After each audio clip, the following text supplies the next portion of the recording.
ఒరే ఒరే డాడీ, ఉదయాన్నే ఉదయాన్నే లెగిస్తేనే నీ యాదవ సోది వినలేకపోతున్నాను.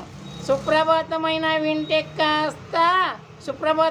వింటే కాస్త దేవుడు నా అకౌంట్లో పుణ్యమైన వేస్తాడేమో కానీ నీ యాదవ సోది వినలేకపోతున్నాను. పాతికేళ్ళ కొడుకును పట్టుకొని బేవర్స్గా తింటాడంటున్నావా? బేవర్స్గా తింటున్నానా నేను? ఎంబీఏ చేసి నానా సంఖ్యలు నాకుతూ రికమెండేషన్ల కోసం తిరుగుతూ ఉద్యోగాల కోసం చెప్పులు అరిగిపోతున్నాయి. నా బాధ నీకేం తెలుసురా డాడీ? నీవేమనుకున్నావో నీకు జవాబు చెప్తాను నేను. రేపు ఉదయము కోర్టు నోటీస్ వస్తుంది. నాకు రావాల్సిన వాటా నాకు పడేసేయి.